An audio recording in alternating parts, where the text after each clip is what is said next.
Praveen study point. दोस्तों आज की इस वीडियो में हम लोग पढ़ने वाले हैं सिंधु घाटी सभ्यता की विशेषताएं। ठीक है, इंडस वैली सिविलाइजेशन की विशेषताएं। ये इंडस वैली सिविलाइजेशन का सेकंड पार्ट है। दोस्तों पिछले वीडियो में हमने इसके इंट्रोडक्शन को पढ़ा था, इस वीडियो में हम इसकी विशेषताओं को पढ़ेंगे। ठीक है, तो सबसे पहले हम इसके विस्तार को जान लेते हैं। आप यहाँ देख सकते हैं कि सिंधु घाटी सभ्यता का जो आकार था ना दोस्तों, वो त्रिभुजाकार था। ठीक है, कैसे था वो देखते हैं। इसका जो उत्तर में विस्तार था वो मांडा तक था, दक्षिण में जो विस्तार था एक बस्ती थी दैमाबाद, यहाँ तक था। पूरब में इसका विस्तार आलमगीरपुर तक और पश्चिम में इसका विस्तार सुतकागे डोर तक था। ठीक है, अगर हम इसके उत्तर दक्षिण विस्तार की बात करें तो ये 1400 किलोमीटर तक था, और अगर हम इसके पूर्व पश्चिम विस्तार की बात करें तो ये लगभग 1600 किलोमीटर तक था। ठीक है, अगर हम इसके पूरे क्षेत्रफल की बात करें तो ये 12,99,600 किलोमीटर स्क्वायर पे फैला हुआ था। ठीक है, कितना? 12,99,600 किलोमीटर स्क्वायर पे फैला हुआ था। ठीक है दोस्तों, सिंधु घाटी सभ्यता में बहुत सारी बस्तियाँ थी। ठीक है, लगभग 1500 बस्तियों के साक्ष्य अभी तक हम लोगों को मिल चुके हैं। ठीक है, लेकिन इसमें से 7 बस्तियां ऐसी थी जिसको हम नगरों की संज्ञा दे सकते हैं। ठीक है, कुछ बस्तियों को हमने नगर माना है।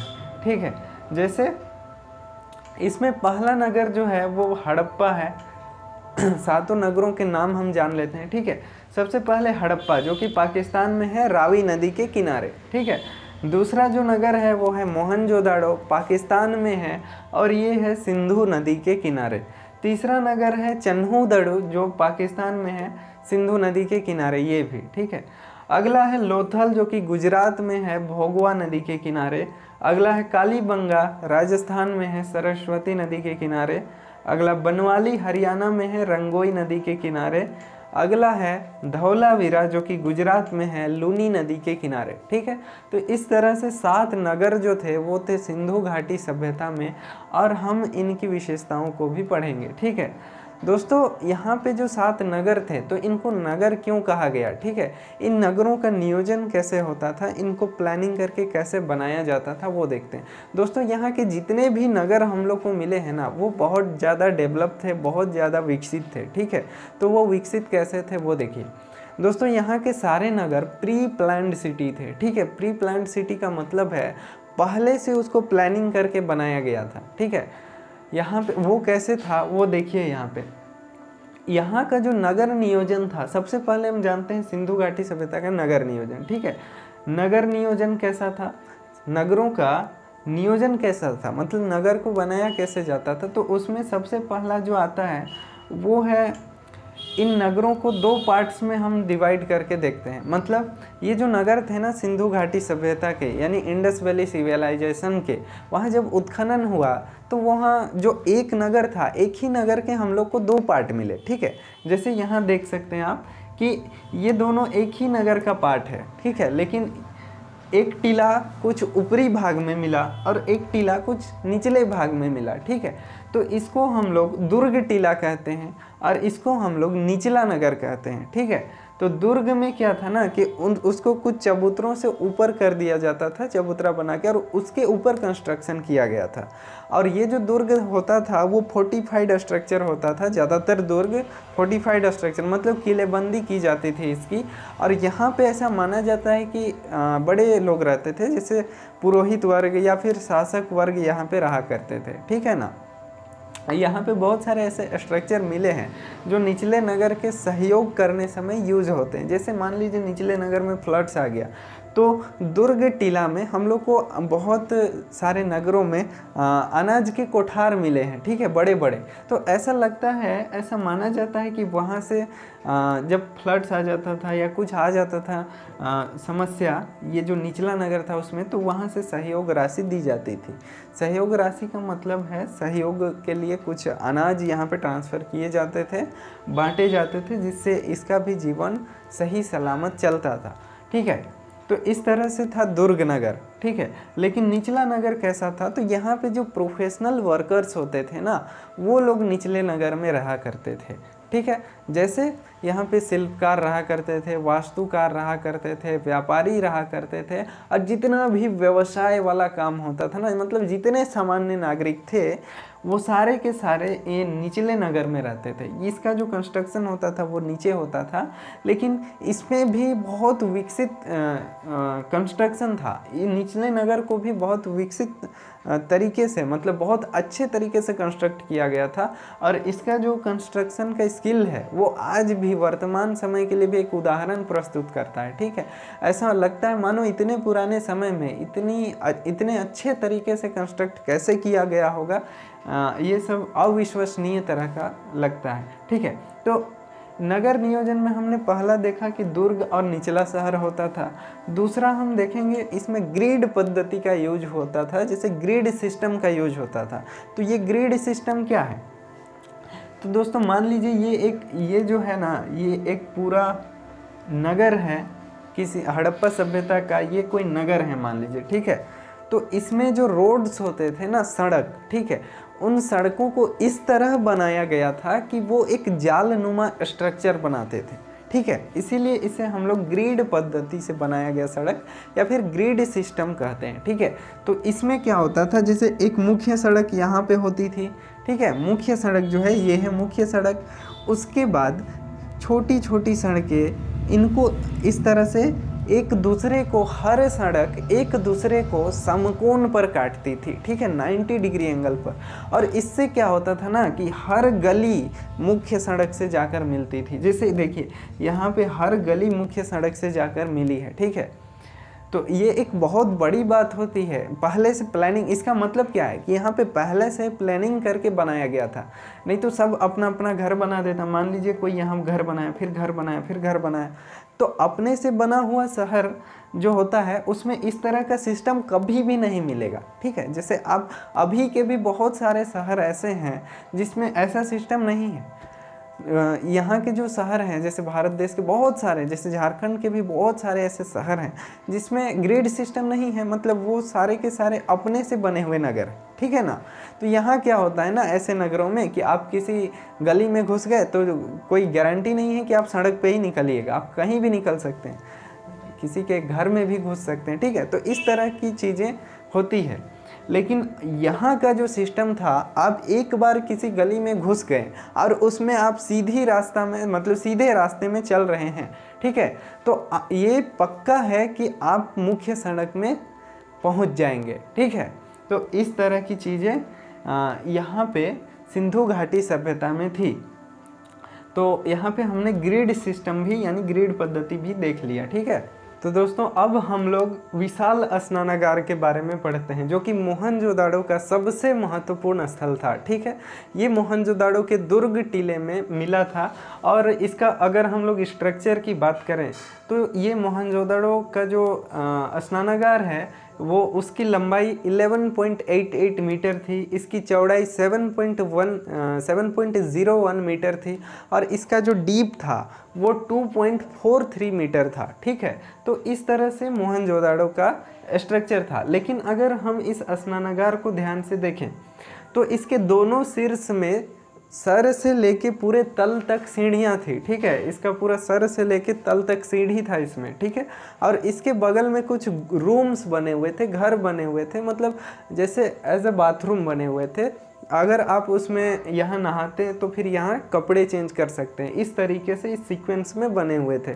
ठीक है, अब इस स्ट्रक्चर को हम देखते हैं तो हमें पता चलता है कि इसके बगल में एक कुआं भी था, और इस कुएं से इसमें पानी सप्लाई किया जाता था, इसमें पानी डाला जाता था। ठीक है, अगर जब भी इसमें पानी एक्सेस हो जाता था तो ये जो स्ट्रक्चर था स्नानागार, उससे बाहर निकलने के लिए एक छोटा सा निर्गम रास्ता भी एक कोने में बना दिया गया था। ठीक है, तो इस तरह से महा स्नानागार भी हम लोग इसको कहते हैं कहीं कहीं पे, विशाल स्नानागार मोहनजोदाड़ो का था। ठीक है, तो दोस्तों अगर हम इसके प्रयोजन की बात करें तो इस विशाल स्नानागार को किसी धार्मिक प्रयोजन के लिए बनाया गया होगा, या फिर कोई महत्वपूर्ण आयोजन अगर होता था यहाँ पे तो उसमें इस विशाल स्नानागार का यूज किया जाता था। ठीक है, अगला हम लोग देखेंगे मोहनजोदाड़ो में जो सबसे बड़ी इमारत थी वो थी अनाज का मतलब वो था अनाज का कोठार। ठीक है, इस अनाज का कोठार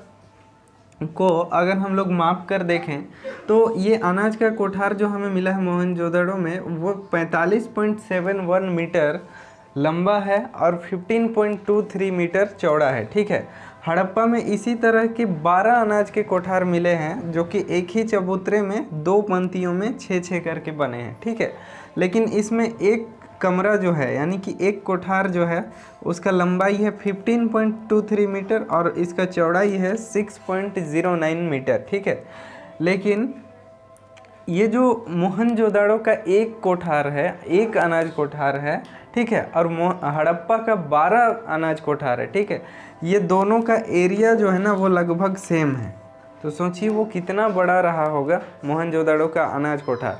और ऐसे इमारतों से ऐसा पता चलता है कि वहाँ पे कृषि जो थी वो बहुत डेवलप रही होगी, इसलिए इतने बड़े बड़े कोठार और हर नगर में ऐसे छोटे छोटे कोठार भी हमें मिले हैं। ठीक है दोस्तों, हड़प्पा सभ्यता में ईंटों का प्रयोग होना एक विशेष बात तो थी ही, लेकिन इसमें विशेष बात ये है कि हड़प्पा सभ्यता में पक्की ईंटों के साक्ष्य हमें बहुत सारे मिले हैं। ठीक है, ये हड़प्पा सभ्यता की एक विशेष बात है। ठीक है, और अगला हम इसकी जल निकास प्रणाली देखते हैं। ठीक है, जल निकास प्रणाली।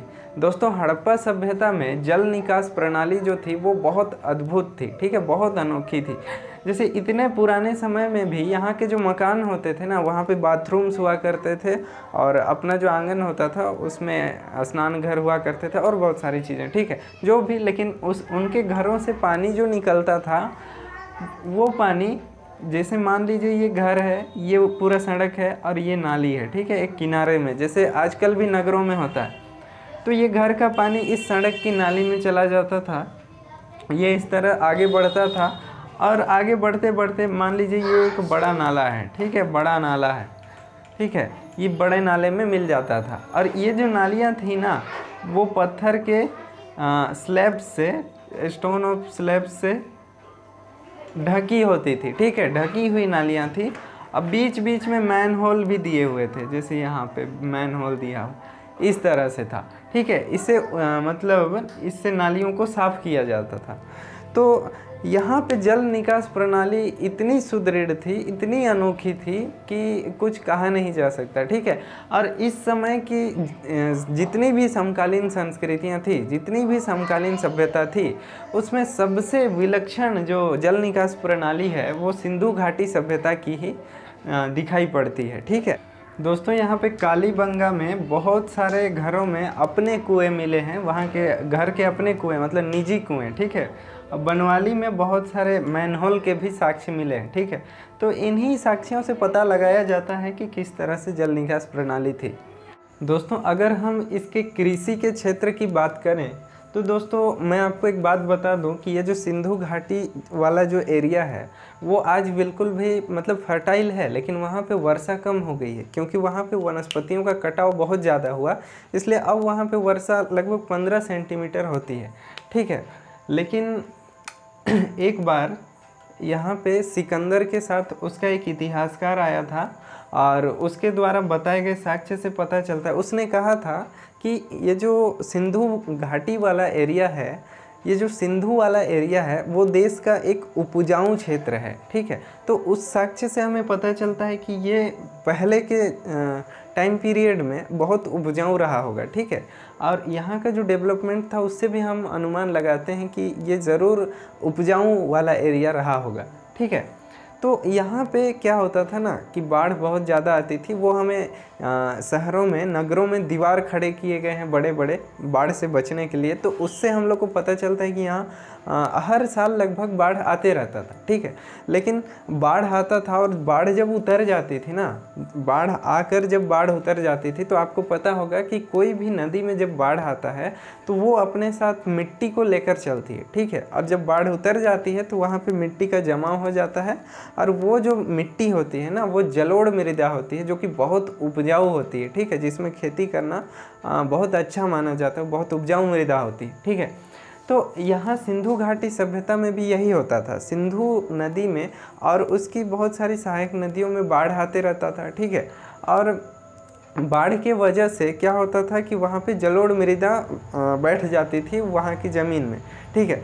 तो जब बाढ़ उतर जाता था तो नवंबर के महीने में वे लोग फसल को बो देते थे, ठीक है, मतलब बीज बो देते थे, और फिर बाढ़ आने से पहले, मतलब अगली बाढ़ आने से पहले अप्रैल के महीने में वो गेहूं और जौ की फसल काट लेते थे, ठीक है। तो इस तरह से वो खेती करते थे। यहाँ पे हम लोग को कालीबंगा में, जो कि राजस्थान में स्थित है, हम लोग को हल रेखा के साक्ष्य मिले हैं। तो इससे हम लोग को पता चलता है कि वहाँ पे हल चलाया जाता था, और शायद वहाँ पे अनुमान लगाया जाता है कि लकड़ी के हल से खेती की जाती होगी, मतलब खेत की जुताई की जाती थी, ठीक है। यहाँ पे फसल काटने के लिए शायद पत्थर के हंसिए का प्रयोग किया जाता होगा, ठीक है। यहाँ पे क्या किया जाता था ना, नालों को घेर कर उसको जलाशय बनाने की कोशिश की जाती थी, ठीक है, और उससे सिंचाई करने का प्रयास किया जाता था। यहाँ पे मतलब सिंधु घाटी सभ्यता में नहरों से सिंचाई करने के साक्ष्य हमें नहीं मिलते हैं, ठीक है। यहाँ पे कौन कौन सी फसल उगाई जाती थी, मतलब जिसका हम लोग को साक्ष्य मिला है, तो ये है गेहूँ, जौ, राई, मटर आदि, ठीक है। तो इस तरह के फसल वहाँ उगाए जाते थे। इसके अलावा तिल और सरसों भी वहाँ उगाए जाते थे, ठीक है।